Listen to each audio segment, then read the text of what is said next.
Stock market की trading करनी है, एआई की रिक्वायरमेंट लगेगी। फंडामेंटल एनालिसिस चाहिए, उसके लिए भी एआई चाहिए।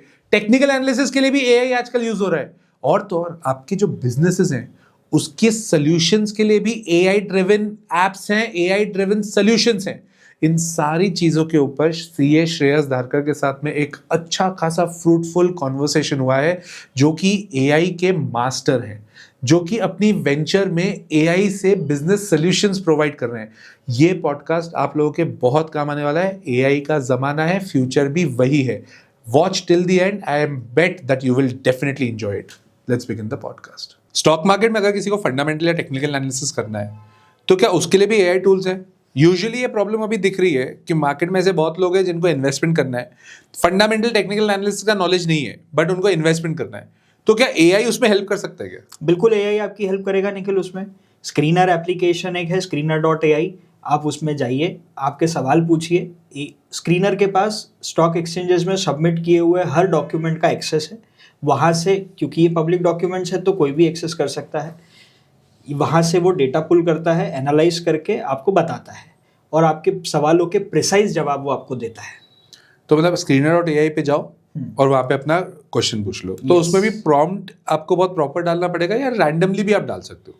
प्रॉम्प्ट कुछ हद तक प्रॉपर होगा तो बेहतर होगा। लाइक अगर आप उसमें ये बताएं कि साहब आपका इंटेंट क्या है, किसी भी कंपनी के बारे में सर्च करते वक्त आप बोले कि साहब मैं इन्वेस्टर हूँ, मैं लॉन्ग टर्म इन्वेस्टर हूँ, मैं शॉर्ट टर्म इन्वेस्टर हूँ। अगर आप इतनी इन्फॉर्मेशन उसको देते हैं, थोड़ी और अगर आप देना चाहें कि मैं इतना इन्वेस्ट कर सकता हूँ, मेरा इंटेंट ये है, मैं इतने समय में इतने रिटर्न्स एक्सपेक्ट करता हूँ, तो वो आपको ज़्यादा अच्छे से गाइड कर पाएगा। See, it's basically the more you will ask, more you will get. So prompting is a key for any AI tool. नहीं, बट लोगों के पास एक क्वेश्चन होता है ना, अगर सपोज screener.ai पे मैं चले गया, हाँ, फॉर एग्जाम्पल मेरे को टीसीएस का डेटा निकालना है, हाँ, तो मैं क्या बोलूँ उसको कि I am a long term investor, और लॉन्ग टर्म इन्वेस्टर के लिए I want to invest in TCS, so whether I should invest it और नॉट। तो ये तो बहुत ब्लैंक हो गया। सर स्क्रीनर थोड़ा प्रिसाइजली काम करता है। Screener AI company specific information पे जाता है। मतलब आप पहले कंपनी सिलेक्ट करते हो और उसके बाद उसके हर कंपनी के आगे एआई का बटन दिया हुआ है, आप उस एआई पे जाते हो। तो जब आप उस एआई पे क्लिक करते हो तो that AI specifically talking about TCS. So now you need to put कि I am a short term investor और long term investor, I want to invest say for example 1 lakh rupees in the company. What do you suggest? Do you suggest me to invest or I should see any other option? तो ये तो consultant जैसा काम हो गया। Yes. तो consultant भी तो कुछ लॉजिक पे देगा ना, इसने तो सीधा बोल दिया इसके पास पिछले जितने भी सालों का डेटाबेस कंपनी का है वो पूरा डेटाबेस है। ये जब एनालिसिस करके दे रहा है तो ये आपको सारे अप्स एंड डाउन्स को कैलकुलेट करके दे रहा है। यहाँ तक कि मैं बताऊँ निखिल, आपको जितना कंपनी के बारे में प्रेडिक्शन आप जो बोलते हो, जिसको प्रिडिक्ट बोलते हो, so if company is seeing downfall in every 10 years and next year is the downfall, screener AI can predict that. How? Because of the trends. So suppose हाँ, मतलब पास्ट ट्रेंड्स के हिसाब से इट कैन प्रिडिक्ट फ्यूचर। ये आपने कभी किया है क्या अपनी लाइफ में? ये किया है? इसको बैक टेस्ट किया है? यस। इसको अगर मेरे को बैक, फॉर एग्जाम्पल चलिए, अगर सपोज मैं बात करता हूँ कि मेरे को वारी एनर्जीज का मेरे को करने का है जी, it's a very trending company जी। अब वारी एनर्जीज का मेरे को बैक टेस्टिंग करनी है कि ये जो स्क्रीनर बोल रहा है, हाँ, उसको बैक टेस्ट करना है। सर उसके लिए मैं दूसरी एप्लीकेशन यूज कर लूंगा। एक तो हो गया आपका स्क्रीनर हो गया। स्क्रीनर ने मुझे बेसिक इंफॉर्मेशन फिल्टर करके दे दी based on the company's documentation. बराबर। दूसरा, there is an algo test, AI again an AI application. So this is another app where you can go and you can back test the data. So जिसको आप futures and options के trading की भाषा में back testing बोलते हो, हाँ, वो आप एल्गो टेस्ट से कर सकते हो। तो उसमें क्या करना रहेगा? आपको वहाँ पे अपना लॉगिन क्रिएट करना है, कंपनी सिलेक्ट करना है और वहाँ पे नीचे बैक टेस्टिंग का बटन दिया हुआ है, बस। तो बैक टेस्टिंग में क्या बताया? सारा डेटा उसके पास है। वो बहुत अच्छी प्रिसाइज रिपोर्ट निकाल के देता है कि साहब बैक टेस्टिंग में कंपनी के साथ ये हुआ था, ऐसा हुआ था, इस साल में प्रॉफिट्स गिरे थे, ये हुए थे, whatever you need, whatever charts, figures, profits, assets, everything. Suppose I have a human consultant versus AI consultant. Yes. इन दोनों में एक्यूरेसी का कितना डिफरेंस होगा? Sir as far as analysis is concern, I will give 10 marks to AI and 8 marks to human. 10 marks to AI Yes. and 8 marks to human. Yes. I'll tell you why. Can you prove it for me? Like ऐसे कैसे? Okay. So just to prove it for you, for example, sir machine है, machine को train किया गया है एक specific तरीके से, और हम जब AI की बात करते हैं तो AI को ट्रेन करने के लिए there is a concept which is called as machine learning. Right. So machine learning में देर आर न्यूमरस मेथोडोलॉजीज जिससे एक मशीन को ट्रेन किया जाता है. So when you train the machine can not make mistakes, क्योंकि उसके रूल्स, उसके फॉर्मूलाज, उसके कैलकुलेशंस बहुत अच्छे से डिफाइन किए जाते हैं. But when it comes to human, Nikhil मैं आपसे एक बात पूछूं, आप पॉडकास्ट करते हो, क्या किसी पॉडकास्ट के बाद आपको ऐसा लगा कि यार ये सवाल मुझे इस गेस्ट से पूछा जाना चाहिए था जो मैं भूल गया? At times होता है. Why it happens? You tend to forget. Because you are not using a digital questionnaire in front of you. You are asking questions randomly. Right? Right. So this is what exactly human behavior is all about. If I am doing any analysis and if I need to use 15 things, 15 tools to analyze one document, at times it happens that after 10 tools, I'll get tired. Fatigue will come into place and I'll forget or I'll skip. So this happens. This is a normal human tendency. So because of fatigue, because of human nature, Yes. human behavior, Yes. you feel AI is better analyst as compared to human. But कहाँ पे emotions कहाँ गए? फिर emotions भी तो आते हैं trading में और इन्वेस्टिंग में, इमोशंस भी तो काउंट करेंगे. डेफिनेटली करेंगे सर. तो फिर वो AI में तो हम कभी भी ये नहीं बोलते कि यू रिलाई 100% ऑन AI. हम ये बोलते हैं get the basic data analysis from the AI done, and then you as an individual look at that data, you put emotions into it, because we don't teach emotions to the machines. Right. We don't intend to. आगे जाके आएगा, but ठीक है. No, we never suggest. You don't suggest, but आगे जाके आ रहा है ना यार. आने दो. Every day is a new technology coming up. But ये भी ध्यान रखना होगा निखिल कि हर टेक्नोलॉजी के फायदे और नुकसान दोनों हैं. विज्ञान शाप या अभिशाप? अगर AI सही तरीके से यूज किया जाए तो शाप क्या अभिशाप? वरदान. वरदान. Yes, बिल्कुल बात सही है. See, the point is, why I'm asking you this question, because लोग क्या करते हैं ना, AI को यूज करते हैं. हाँ. एक है ना टेक्निकल एनालिसिस में कॉन्सेप्ट होता है फिबोनाची. Yes. उसको लगाना ऑलरेडी एक आर्टिस्टिक काम जैसा हो जाता है. See, It's very technical. Fundamental and technical analysis is actually a combination of both. Yes. लोग बोलते हैं ना कि इकोनॉमिक्स इज अ साइंस और an art. Art. Yes. So it's both. It's both. हाँ. हम Why 11th it is- standard से ही पढ़ रहे हैं. Yes. So why it's a science? Because it is having cause and effect relationship. Exactly. तो fundamental technical analysis में भी cause and effect relationship है, साइंस है, बट उसको अप्लाई करना इज एन आर्ट. हाँ. तो फंडामेंटल टेक्निकल एनालिसिस बुक से पढ़ लोगे तो सब कुछ हो जाएगा, बट उसको अप्लाई करके अपना डिसीजन लेना is the art. Yes. So effectively with AI also, Fibonacci में अगर जब लगाता हूँ AI के थ्रू, जैसे मैं जनरली एल्गो टेस्ट तो यूज नहीं किया मैंने. In fact screener.ai is not for technical analysis, No. Right? तो It will give you 100% fundamentals. मैंने तो अपना ट्रेडिशनल GPT यूज किया.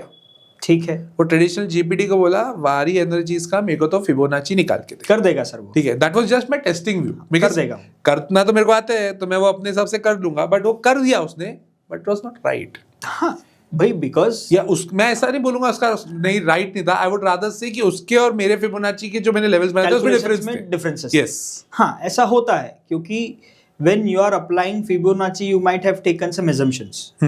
And the way you prompted to ChatGPT, उसने उस prompt से कुछ अलग चीज समझी होगी जिसके कारण उसने कुछ और assumptions के basis पे calculations कर दिए होंगे.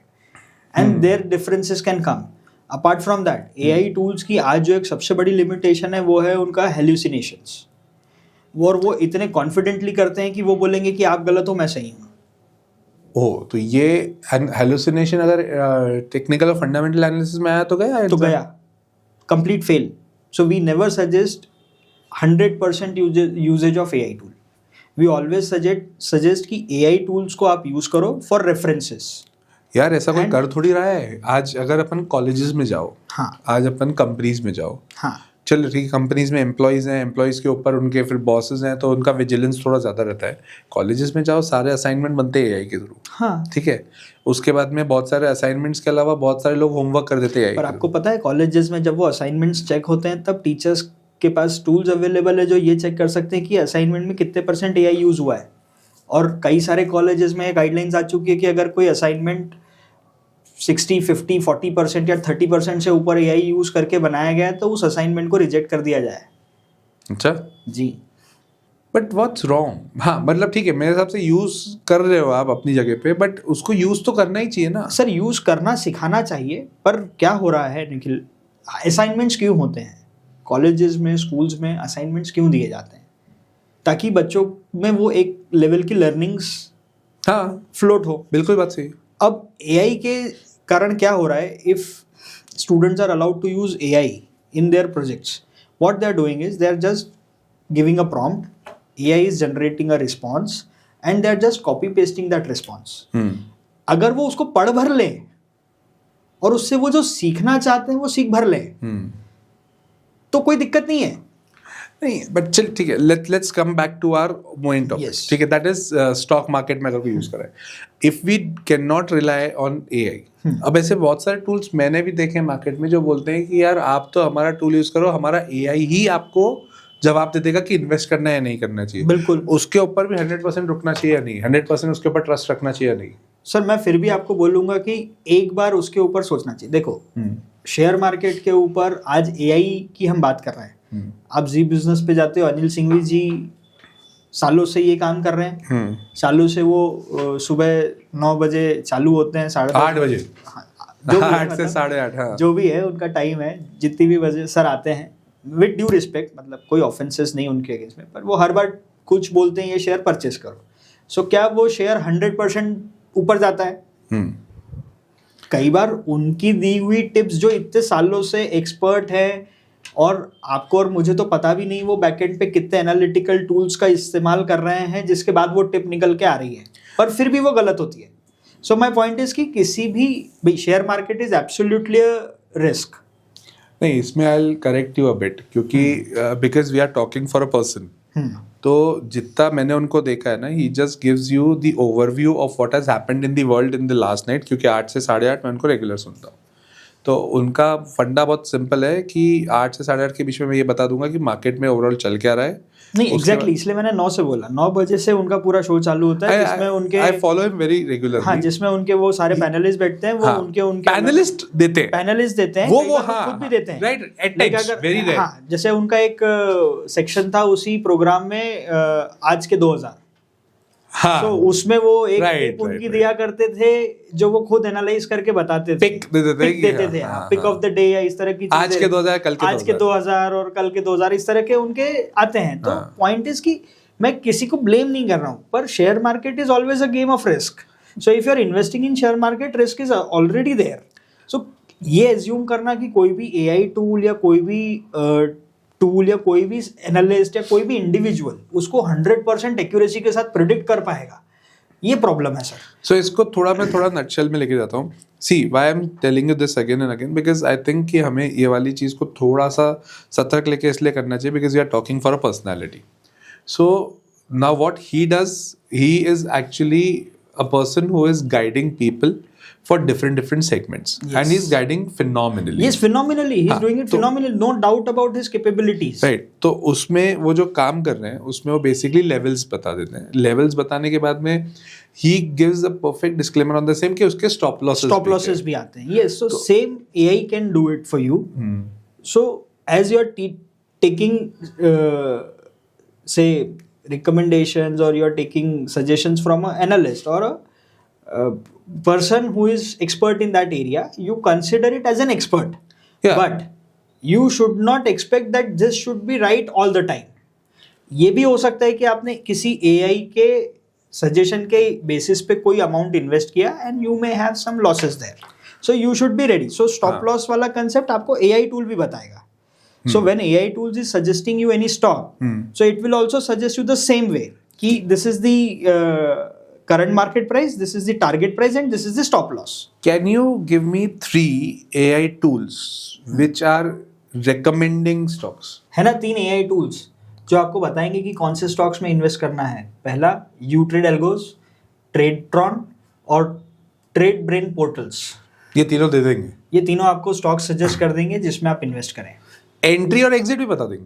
जी, एंट्री और एग्जिट भी बता देंगे। बट उसके ऊपर Trade आगे ना Brain portals- 100% रिलाई नहीं करना है। ट्रेड ब्रेन पोर्टल आपको ये फैसिलिटी भी देगा कि वो आपके बिहाफ पे ट्रेड कर दे। तो क्या ये वाले AI को हम अपने ब्रोकर की ऐप से अलाइन कर सकते हैं? यस, ये APIs देते हैं। API का मतलब?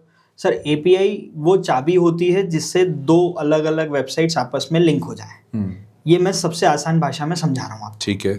ठीक है, अब इसमें 2 चैलेंजेस हैं। ट्रेड ब्रेन पोर्टल्स तो आपको ये फैसिलिटी देता है, आपके ब्रोकर की एप्लीकेशन भी आपको वो फैसिलिटी देनी चाहिए कि वो इस API को लिंक करने की अलाउ करे आप। तो अगर ये दोनों चीज़ें हो जाती हैं तो ये हो सकता है, पॉसिबिलिटीज़ हैं। तो एल्गो ट्रेडिंग और AI बेस्ड ट्रेडिंग का जो मेरे को डिफरेंस समझ में आ रहा है वो ये है कि एल्गोरिदम में आप ऑलरेडी एक सॉफ्टवेयर बना देते हो और उसमें आप अपना रिस्क सेट कर देते हो और उसको आप अपने सिस्टम से अपने ब्रोकर से कनेक्ट कर देते हो। AI से भी आप सीधा अपने ब्रोकर से कनेक्ट कर सकते हो, राइट?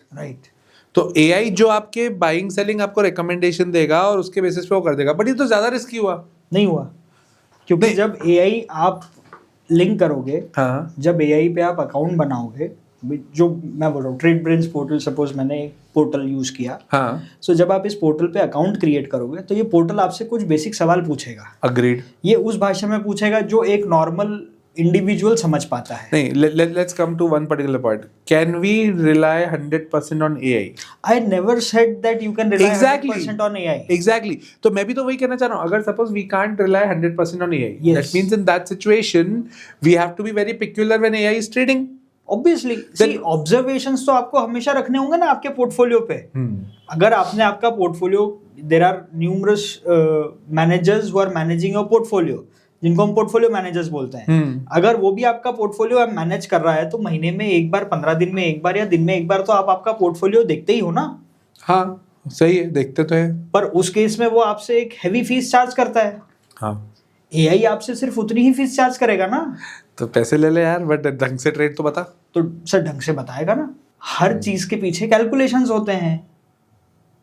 जो मैनेजर पोर्टफोलियो मैनेज कर रहा है उसके भी कुछ कैलकुलेशंस हैं जिसके बेसिस पे वो ट्रेड ले रहा है। अगर हम उसके ट्रेड पे क्वेश्चंस नहीं उठा रहे या हम उससे एक्सपेक्ट नहीं कर रहे कि वो 100% प्रॉफिट लाके दे, सो हम AI से क्यों कर रहे हैं? सर AI तो अभी बहुत छोटा सा बच्चा है सर। अभी AI तो आपका एक अच्छा असिस्टेंट ही बन पाया है। लोग तो उसको बाप जैसे यूज कर रहे हैं। सर यही तो प्रॉब्लम है ना निखिल भाई। हम इसीलिए तो जो ट्रेनिंग की बात कर रहे हैं, हम लोगों को ट्रेनिंग में ये सिखा रहे हैं कि how to use AI effectively.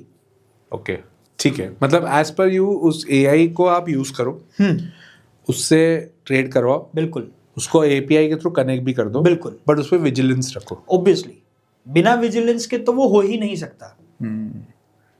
तो ये कंपनीज अपने लेवल पर भी इसको यूज करती हैं क्या, AI इसको for their own automation? Yes. जैसे मेरे को ना ये वाली चीज में बहुत इंटरेस्ट भी है, मेरे को ये समझने की कोशिश भी करनी है कि सपोज फॉर एग्जांपल एक कोई कंपनी है, हाँ, उसको पूरा का पूरा अपना सिस्टम ऑटोमेटाइज करना है, तो क्या वो ऑटोमेटाइज सिर्फ सॉफ्टवेयर बेस्ड कर सकता है या AI थ्रू भी कर सकता है? यस, सारी कंपनीज अपने अलग अलग प्रोसेसेस को ऑटोमेट कर सकती हैं। मैं आपको कुछ छोटे छोटे से एग्जांपल देता हूँ निखिल भाई।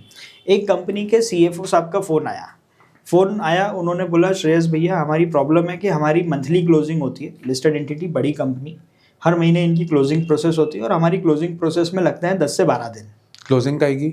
मंथली क्लोजिंग्स, फाइनेंशियल्स की। Financials, okay. क्योंकि हर महीने इनको इनके फाइनेंशियल स्टॉक एक्सचेंजेस में सबमिट करने होते हैं। सो ही सेड कि यार हमें हर महीने कंप्लायंस करने हैं और कंप्लायंसेस हमारे डिले हो रहे हैं क्योंकि हमारी मंथली क्लोजिंग की प्रोसेसेस जो है वो 10 से 12 दिन चलती है।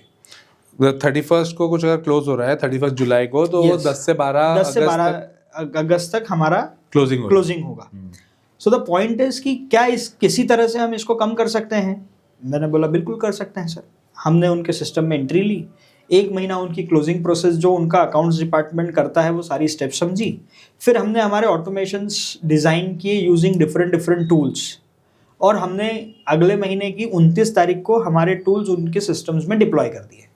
ओके और हमने उनके अकाउंट्स डिपार्टमेंट से कहा कि आप सिर्फ आपके सिस्टम से कुछ रिपोर्ट्स जो हर महीने आप जनरेट कर रहे हो, जनरेट करके एक स्पेसिफिक फोल्डर में डाल दो। हमारे टूल्स ने वहां से फोल्डर्स से वो इन्फॉर्मेशन पिक किया, वो सारे कैलकुलेशन, वो सारे कॉम्प्लेक्स कैलकुलेशन जो उनका अकाउंट्स डिपार्टमेंट करता था, वो सारे कैलकुलेशंस ऑटोमेटिकली अगले 5 मिनट में हो गए। उस महीने उनकी क्लोजिंग में 4 दिन कम हुए। मतलब जो 31 जुलाई को उनकी क्लोजिंग थी वो 12 अगस्त तक जारी थी, वो तुम लोगों ने करा उसको 8 दिन में हो गया। उसके बाद सेकेंड फेज में हम लोगों ने उसको 4 दिन पे लेके आए। अच्छा। और अब हम इस को कर रहे हैं कि उसको हम नेक्स्ट डे क्लोज कर दें। मतलब 31 को शाम को 6 बजे अकाउंट्स डिपार्टमेंट घर जाएगा तो बुक्स में मंथ एंड हो गया। 1 तारीख को शाम को 6 बजे जब अकाउंट्स डिपार्टमेंट घर जा रहा होगा तो उस कंपनी की क्लोजिंग प्रोसेस हो चुकी होगी, कंप्लीट हो गई होगी। तो इससे काफ़ी टाइम भी बचेगा, बहुत ज़्यादा। आप समझो अकाउंट्स डिपार्टमेंट में अगर 10 से 12 लोग काम कर रहे हैं और 10 से 12 लोगों के 10 मैन डेज की हम बात करें, सो कॉस्टिंग बहुत बढ़ गई, मैन डेज बच गए। हाँ, मतलब इसको अगर मैं बोलूँ 10 लोग काम कर रहे हैं, हाँ, 10 लोगों के 12 दिन का मैं बोलूँ तो एक आदमी एक तरह से 120 दिन काम कर रहा है। एग्जैक्टली भाई ये तो मतलब बहुत ही गजब की चीज़ हुई। और अगर ये वाली चीज़ जैसे करनी है फॉर एग्जांपल, और कौन से बिजनेस को या प्रॉब्लम को ऑटोमेटाइज कर सकते हैं एआई के थ्रू? बहुत सारी प्रॉब्लम्स है सर, जैसे मेरे पास ढेर है। आप जितना समय दे सकते हैं मैं उतने समय बोल सकता हूँ। अरे अपने बहुत है, आप बताइए। अभी 2 दिन पहले मैं एक कंपनी में गया था, प्लांट हेड साहब ने मुझे एक प्रॉब्लम बताई। मुझसे कहा श्रेयस हमारे यहाँ पे एक फीडिंग प्लान बनता है। फीडिंग प्लान क्या होता है सर? कंटेनर आते हैं, कंटेनर का साइज फिक्स होता है। हाँ। लोहे के कंटेनर जो होते हैं जो ट्राले पे रख के शिप होते हैं, सो वो बनाते हैं रोल्स, अलग अलग तरह के पैकेजिंग फिल्म्स के रोल्स बनाते हैं। अच्छा। उनका उन रोल्स को उस कंटेनर में ऐसे फिट करना है कि उसका साइज को देखते हुए अप्रोप्रिएट क्वांटिटी फिट हो जाए, ताकि ज़्यादा से ज़्यादा माल एक ही कंटेनर में शिप हो जाए। ओके। तो अभी अगर वो एक कस्टमर के ऑर्डर को फुलफिल करने के लिए 10 या 12 कंटेनर्स लगा रहे हैं तो वो कम होके पहले तो 8 हो जाए। अभी भी वो हो सकता है कि इफेक्टिवली कर रहे हैं, पर अभी वो प्रोसेस पूरी मैनुअल है। उनके यहाँ पे एक बंदा बैठा होता है जो दिन भर सिर्फ फीडिंग प्लान बना रहा होता है। मैंने उस पर एक ही दिन काम किया निखिल भाई। मैंने उनको आज डेमो एप्लीकेशन भेज के आया हूँ आपके पास। तो उससे क्या होगा? वो रोल का साइज डालेंगे, कंटेनर का साइज सिलेक्ट करेंगे और फीडिंग प्लान का प्रिंट निकल के उनके हाथ में आ जाएगा। ये तो जीपीटी से भी कर सकता हूँ मैं? नहीं सर। क्यों? अगर जीपीटी को मैं प्रॉम्प्ट दे दूंगा ये वाला, हाँ, तो अपने आप कर सकता है वो, तो क्या दिक्कत है उसमें? सर 2-3 प्रॉब्लम्स हैं। पहला, जितनी भी कॉर्पोरेट एंटिटीज हैं वो जीपीटी को अपने ऑफिस एनवायरनमेंट में यूज नहीं करने दे रही हैं। क्यों? कॉन्फिडेंशियलिटी। तो जीपीटी कॉन्फिडेंशियल नहीं है? कोई भी डेटा जो चैट जीपीटी पे अपलोड किया जा रहा है, ये मान लेना कि वो कॉन्फिडेंशियल है, ये एक मिथ है। तो अगर सपोज जैसे कई बार हम लोग करते हैं, जैसे गिबली आया था चैट जीपीटी में, तो चैट जीपीटी गिबली में लोगों ने क्या किया कि सब अपने फोटोज डाले। गिबली बोलते हैं, Ghibli I don't know, but उसको जब अपलोड किया तो मैंने अपना फोटो अपलोड किया, तो अब वो फोटो मेरी प्रॉपर्टी नहीं बची, वो जीपीटी के पास प्रॉपर्टी हो गई। और आपकी जानकारी के लिए सिर्फ आपको अपडेट दे रहा हूँ सर, हम क्योंकि दिन रात इस पे काम कर रहे हैं। तो गिबली आर्ट जब चैट जीपीटी ने लॉन्च किया था, उसके बाद आप देखो चैट जीपीटी का इमेज क्रिएशन वाला जो टूल है वो बहुत फिनोमिनली काम करने लगा है। तो बेसिकली चैट जीपीटी ने एक गेम प्ले किया, आप लोगों से वो इमेजेस ली और उन इमेजेस से उन्होंने अपना मॉडल ट्रेन कर दिया फ्री ऑफ कॉस्ट। तो आपका कहने का मतलब है कि अगर जो अपन ने जितने भी लोगों ने अपना फोटो डाला, यस, उससे उन्हीं का चैट जीपीटी लर्न किया और उसने अपने आप को ही डेवलप कर दिया, उसकी स्किल्स बढ़ गई। Yes, this is what we call machine learning. तो बड़ी खतरनाक बात हुई।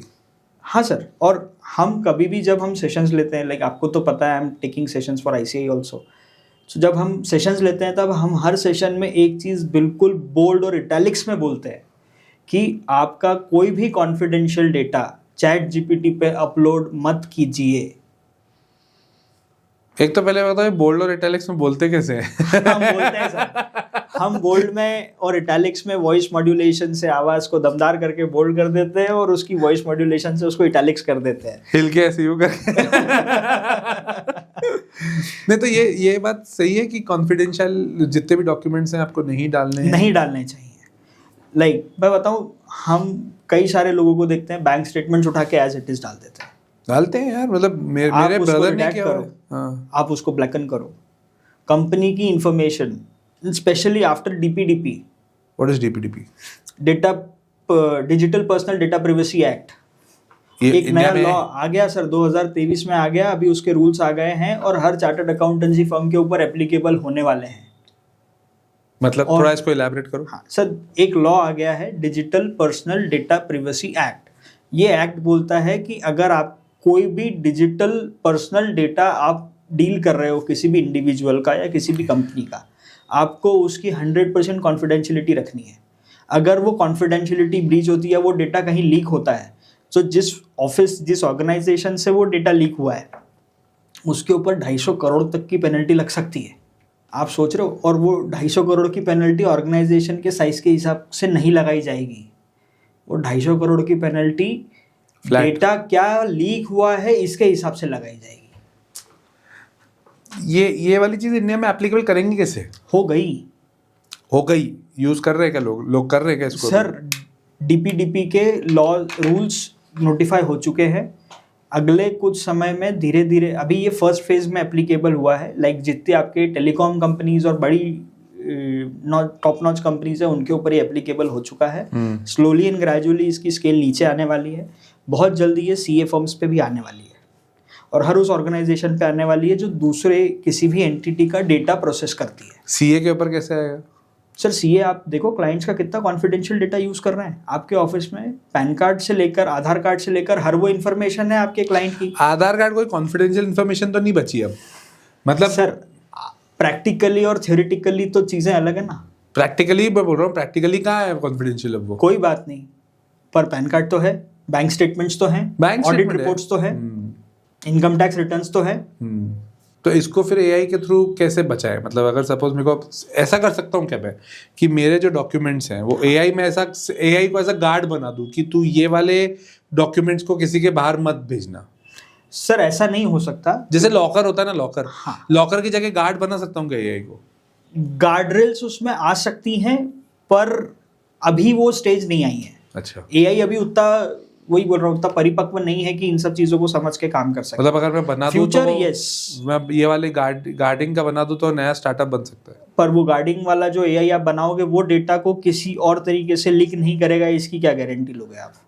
तो वो एआई को उतना डेवलप करना पड़ेगा। हाँ वही बोल रहा हूँ, उसमें लगेगा समय, क्योंकि इसके पीछे एक बहुत बड़ी कॉस्ट इन्वॉल्व होती है निखिल भाई। एक एआई एप्लीकेशन, और आपकी जानकारी के लिए अभी आपने सुना होगा, there are hundreds of AI applications which are there, या every day there are new coming, and every day there are few which are closing also. अच्छा, क्योंकि इसको लेके आना जितना आसान है या जितना आसान लगता है उतना ही कठिन इसको मेंटेन करना है। कैसे? Everything has its cost. Sir एक एआई टूल जो आप देख रहे हो आज चल रहा है, उसको चैट जीपीटी की अगर बात करूं, there are crores of rupees of investment behind chat GPT, and every day this investment is getting bigger and bigger and bigger. अरे डीप सीक सस्ते में आ गया। सर डीप सीक सस्ते में आ गया? डीप सीक यूज कर रहे हो आप? मैंने अगर बोला। कर भी रहे हो तो मैं बोलूंगा मत करना। क्यों? हाँ, हम जब डीप सीक आया था तो हमने डीप सीक से पूछा एक फर्जी आईडी बना के कि साहब आप मेरा कौन कौन सा डेटा लेके जाते हो।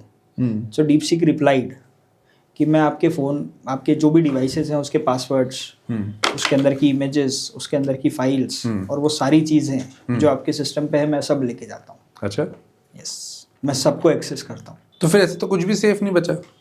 हम बात ही नहीं कर रहे हैं सेफ्टी की, नहीं, हम बात कर रहे हैं एआई यूजेज की, हाँ, और but एआई still- को स्मार्टली यूज करने की। इन द सेंस मेरा कहने का मतलब है कि एआई तो फिर अपने लिए मतलब शाप ही हो गया। नहीं अभी सर, एआई एक तरह से वरदान है अगर आप उसको सही, मैं एक ही बात बोलता हूँ निखिल भाई, if you are using artificial intelligence in a correct manner. ये बात और है कि हम करेक्ट मैनर क्या है वो डिफाइन ही नहीं कर रहे हैं किसी भी तरह से। वही तो प्रॉब्लम है। हाँ, तो हम बता रहे हैं आपको करेक्ट मैनर, भाई आपको डेटा अपलोड करना है, आप में ये इंश्योर करो कि डेटा में किसी भी इंडिविजुअल का नाम नहीं है, उसका कोई भी ऐसा आइडेंटिफायर नहीं है, उसका कोई number, mobile number, email ID नहीं है, आप अपलोड करो साहब। फिर वो सिर्फ नंबर्स हैं, फिर वो सिर्फ डेटा है, फिर वो किसका है ये एआई को नहीं पता। So you take random names, not even name, I will not tell. Just put the data. I'll just put the data. I'll not tell the name. Whose data is this? मैंने कभी recently किया काम, एक बंदे ने क्या, मतलब मेरे ब्रदर की बात है, उसने अपना बैंक स्टेटमेंट डाला, एआई को दिया और उसने बोला इसको एक्सेल फाइल में कन्वर्ट करके दो। हाँ, आपको ये करना है, आप उसको पीडीएफ डाला आपने, पीडीएफ में रिडैक्ट का ऑप्शन आता है एडोब में, और अगर वो नहीं है तो पीडीएफ 24 एक टूल आता है, उसको आप डाउनलोड करो, फ्री टूल है, उससे रिडैक्ट होता है। रिडैक्ट मतलब उसको कट जाएगा, उसको ब्लैक, आपको ब्लैक दिखेगा। सो रिडैक्ट कर दोगे तो वो आपके एआई उसको पढ़ नहीं पाएगा। ओके, बेसिकली आपने उसको काट दिया। और क्या बिजनेस सॉल्यूशंस हो सकते हैं? जैसे एक तो चलो अपन ने समझ लिया पेरोल वाला हो गया या क्लोजिंग वाला हो गया, क्लोजिंग वाला हो गया, देन फीडिंग प्लान हो गया। इसके अलावा there are numerous business solutions. अभी मैं एक चैटबॉट पे काम कर रहा हूँ निखिल भाई, तो कई सारे हमारे यहाँ पे एक एंटिटी हैं जो केस लॉस का डंप है उनके पास। केस लॉस का डंप मतलब बहुत सारे सुप्रीम कोर्ट्स, हाई कोर्ट्स के केसेस हैं, एडवोकेट्स हैं, उनके पास केसेस का डंप है। हम उनके वेबसाइट के लिए एक चैटबॉट बना रहे हैं जो कि उन केस लॉस में से इंफॉर्मेशन ढूंढ के यूजर्स को प्रोवाइड करेगा। Okay, so it's a kind of law GPT, it's a kind of case GPT. Case GPT, yes. तो सपोज अगर मैंने कोई अपना इनपुट डाल दिया कि ये वाले आपने केस फाइल है, आपके पास केस नंबर है, हाँ, आपने वो केस नंबर डाल दिया कि साहब इस केस के क्या फैक्ट्स थे, क्या डिसीजंस थे, आप वो डाल दो, वो सारे केसेस के फैक्ट्स और सारे डिसीजंस निकाल के आपको दे देगा। But it is not as in कि मैं अपना एक केस बताऊं कि मेरे साथ ऐसा ऐसा हुआ है, तुम बताओ इसमें कौन से केस का रेफरेंस लगे। हो सकता है, कर सकते हैं, वो भी हो जाएगा। आप उसको आपकी केस स्टडी दोगे और उसको बोलोगे कि इससे रिलेवेंट कोई केस लॉ तुम्हारे पास पहले है जिसमें हाई कोर्ट, सुप्रीम कोर्ट ने कोई जजमेंट दिया हुआ है, तो वो बता दो। तो एडवोकेट्स के लिए बहुत बड़ा बून हो गया सर। एडवोकेट्स के लिए हो गया, जो चार्टर्ड अकाउंटेंट्स अपीलेट्स में काम कर रहे हैं, ट्रिब्यूनल्स में काम कर रहे हैं, anyone who is into cases, तो उनके लिए तो बहुत बड़ा काम हो गया। बहुत बड़ा। आपके रिप्लाईज इजीली बन जाएंगे। रिप्लाईज में आपको जो साइटेशंस कोट करने होते हैं, उनकी समरीज लगती हैं, वो समरीज सारी आ जाएंगी उससे। ये अगले 3 दिन में लाइव हो जाएगा सर। अच्छा, तो उसको देखने के लिए कहाँ जाएंगे? मैं आपको लिंक भेज दूंगा। नहीं, एक आप लिंक भेजेगा तो लिंक हम लोग इसी वीडियो के डिस्क्रिप्शन में भी डालेंगे। बिल्कुल, है ना? तो ये जितने सिस्टम्स हैं, आप ऑटोमेट, जैसे ये पूरा ऑटो करना है ना सब चीज़ों को, तो ये सारे सिस्टम्स आपके बिजनेस के जितने सिस्टम्स हैं सबको ऑटोमेटाइज कर सकते हैं? Yes sir, we are not selling products, we are selling solutions. You tell me your problem and I will give you the solution to it. ऐसी कौन सी प्रॉब्लम है जिसका सोल्यूशन नहीं निकल सकता? यार, I am believe in the word that impossible says I am possible. नहीं, see again now this is something gimmick only. अगर किसी को एक जगह से दूसरे के माल भेजना है, हाँ, तो वो एआई थोड़ी करेगा। मतलब you are talking about business problems का सॉल्यूशन बोल रहे हैं ना, बिजनेस प्रॉब्लम्स के सॉल्यूशंस। बट ऐसे कौन से बिजनेस प्रॉब्लम्स है, मतलब सब सारे बिजनेस प्रॉब्लम्स का आप सॉल्यूशन दे दोगे? सर, जितने भी आपके क्लरिकल बिजनेस प्रॉब्लम्स हैं, जो डेस्क जॉब्स हैं, हाँ, उसके 80 to 90% ऑटोमेशंस के पॉसिबिलिटीज हैं। 10% जो एनालिटिकल जॉब्स हैं, जो रिव्यू जॉब्स हैं, ये कॉस्ट ज्यादा करेगा या कॉस्ट कम करेगा? दोनों चीजें हैं। कंसल्टेंट की कॉस्ट बढ़ाएगा और बिजनेस की कॉस्ट गिराएगा? ऐसा नहीं है निखिल भाई। क्या होता है, देखो, हर प्रॉब्लम का सोल्यूशन एक अलग तरीके से निकलेगा, राइट? तो उसमें लगने वाले टूल्स अलग होंगे। So there are tools which are costly but effective. There are tools which are not taking money from you, which are freebies, but they are not effective. So we need to select which one is required for which project, and accordingly the cost of the project is determined. But in totality, what it will do, it will increase the efficiency of the individual working in your organization. आप समझो sir, मैं तो वो सिर्फ वो जो closing वाला example आपके साथ शेयर किया, मैं उसी से आपको ये चीज़ अच्छे से समझा सकता हूँ। एक चार्टर्ड अकाउंटेंट जो कि फाइनेंस हेड है, वो 10 दिन अगर क्लोजिंग करता है तो ऑर्गेनाइजेशन के लिए ज़्यादा काम करेगा, या अगर एक दिन में क्लोजिंग खत्म करता है और 10 दिन दूसरे काम करता है तो ज़्यादा इफेक्टिवली काम करेगा? एक दिन में क्लोजिंग कर 10 दिन दूसरे काम करे, तो क्या कंपनी उसकी सैलरी बढ़ाने वाली है अगर क्लोजिंग एक दिन में खत्म होती है और 10 दिन वो दूसरे काम करता है? नहीं। क्या कम करने वाली है? कम तो नहीं करेगी। फायदा किसका? कंपनी का, ऑब्वियसली। तो एक जो सेरेनविया करके जो आपकी ऑर्गेनाइजेशन है, इसमें बेसिकली क्या ये वाली कंसल्टेंसी भी आती है? जी, सेरेनविया का प्योर इंटेंट ही प्रोसेस ऑटोमेशंस से रिलेटेड कंसल्टेंसीज को प्रोवाइड करना है। सो हम ये सारे टूल्स, सारे मॉडल्स ट्रेन करते हैं, आपकी प्रॉब्लम्स के सॉल्यूशंस को लेकर के आपकी ऑर्गेनाइजेशन में आते हैं और हम वहाँ पे डिप्लॉय करते हैं। So effectively it's a business solution, It's a business solution. AI based. AI based business solutions. Or I'll say it is AI based process automations. AI based process automation. तो जो भी प्रोसेस आप कर रहे हो उसको आप ऑटोमेटाइज कर दो, Yes. AI के थ्रू कर दो, Yes. You will get the reports, you will do everything, but वो आपका जो 10-12 दिन का काम है उसको 1-2 दिन के अंदर कंप्लीट कर। और ये भी जरूरी नहीं है कि ये सिर्फ कोई बड़ी ऑर्गेनाइजेशंस के ही काम आने वाली चीज है, ये कहीं भी उसका हर छोटे छोटे ऑर्गेनाइजेशंस, आप समझो हम एक छोटी सी सर्विस देते हैं जिसको हम डैशबोर्डिंग्स बोलते हैं। सो डैशबोर्ड्स क्या करते हैं? डैशबोर्ड्स आपको आपके बिजनेस के बारे में अपडेट देते हैं। हमने इसकी शुरुआत 6 साल 7 साल पहले ही कर दी थी। डैशबोर्ड्स बना के देते थे, MIS बोलते हैं हम इसको, मैनेजमेंट इंफॉर्मेशन सिस्टम। इसका काम ये होता है कि मैनेजमेंट को डे एंड पे एक समरी बन के मिल जाए कि साहब आज मेरे दिन में कितना सेल हुआ, कितने खर्चे लगे, क्या मेरे स्टॉक में इनवर्ड रहा, क्या मेरे स्टॉक में आउटवर्ड रहा, उनके जो भी KPIs है, की परफॉर्मेंस इंडिकेटर्स, हर बिजनेस के अलग अलग होते हैं। लाइक अगर आप ऑटोमोबाइल्स की बात करें तो उनके लिए ये एक बड़ा कंसर्न है कि आज के दिन भर में मेरी कितनी की सर्विस हुई, हाँ। कितनी व्हीकल्स की सर्विस हुई और उससे कितना रेवेन्यू, सर्विस का, लेबर का रेवेन्यू आया और कितना पार्ट्स का रेवेन्यू आया। बट तो उनका डिटेल रिपोर्ट आती है उनके सर सॉफ्टवेयर में? रिपोर्ट आती है, सॉफ्टवेयर से जनरेट करनी पड़ती है, पर अगर मैं उसी सॉफ्टवेयर को एक मेरे टूल से लिंक कर सकता हूँ और उसको लिंक करके ऑटोमेटिकली उनके मोबाइल पे सिर्फ एक फिगर आ जाए, एज अ डायरेक्टर आपको क्या लगता है which is beneficial? You go to office, you ask your team to pull out the report नहीं, obviously, and see the report, or a single figure which is coming on your mobile or a laptop or a desktop, whatever you prefer, without asking anybody. That too just by pressing a single refresh button. And you can do it whenever and wherever you want. Suppose ये वाला पूरा हमने कर लिया, तो क्या ये सिर्फ बुजुर्ग लोग कर पाएंगे क्या यार, किसी भी यंग लोगों के लिए? सर एक रिफ्रेश बटन ही दबाना है, वो तो हर वो व्यक्ति कर सकता है जिसको कंप्यूटर आता है। बुजुर्ग लोग नहीं कर पाएंगे? क्यों नहीं कर पाएंगे? जिनको कंप्यूटर आता है, जिनको कंप्यूटर नहीं आता है, जिनको कंप्यूटर नहीं आता वो इतना तो हम सिखा ही सकते हैं, तो उसके लिए आप ट्रेन कर दोगे? उसके लिए हम उनको ट्रेन कर देते हैं। What are the 3 best AI tools for you like chartered accountant who are actually focusing on AIs and focusing in a different way? What are the 3 best tools for chartered accountants basically? तो निखिल भाई मैं आपको 5 देता हूँ। पहला Claude आपके लिए codes, content generate करेगा, इसके आर्टिफैक्ट्स बहुत पसंद है मुझे। दूसरा आप परप्लेक्सिटी ले लो, परप्लेक्सिटी आपको रिसर्च में बहुत काम देगा। तीसरा आप लो टैबलू डैशबोर्डिंग में बहुत अच्छा टूल है, ऑनलाइन टूल है, डेटा अपलोड होता है, पर अगर आप पेड वर्जन यूज कर रहे हो तो कंपैरेटिवली सेफर हो। फोर्थ मैं आपको बताऊंगा ज़ैपियर आपको फ्लोज बनाने में काम आएगा। ज़ैपियर के साथ आप चाहो तो पावर ऑटोमेट भी ले सकते हो। And then fifth is UiPath। So कहीं भी आपको किसी भी इमेज को कन्वर्ट करना है या स्टेटमेंट्स को कन्वर्ट करना है, सो उसके लिए OCR टेक्नोलॉजी लगती है। UiPath is having the best OCR as of now. ये तो चार्टर्ड अकाउंटेंट के लिए हो गए जी।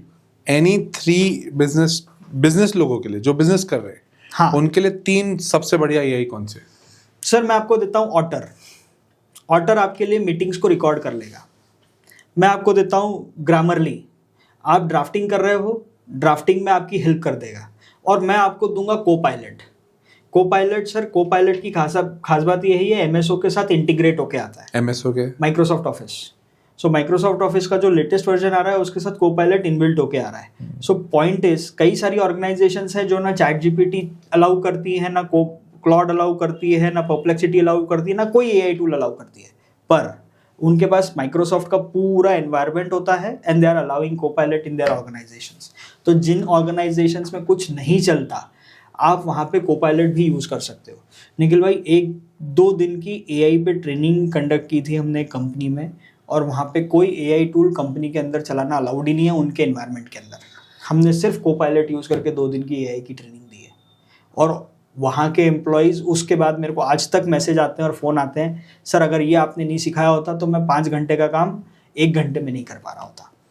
So basically bottom line is कि आप जो भी एआई को यूज कर रहे हो वो आपका टाइम कम कर रहा है, काम आसान कर रहा है, यस। ओवर रिलाई करने की जरूरत नहीं है, बिल्कुल ज़रूरत नहीं है। आप उसको एज एन असिस्टेंट लीजिए, यस। उसको एज अ अपना डिसीजन मेकर मत लीजिए। नहीं, एआई में अभी डिसीजन मेकिंग कैपेबिलिटीज है ही नहीं।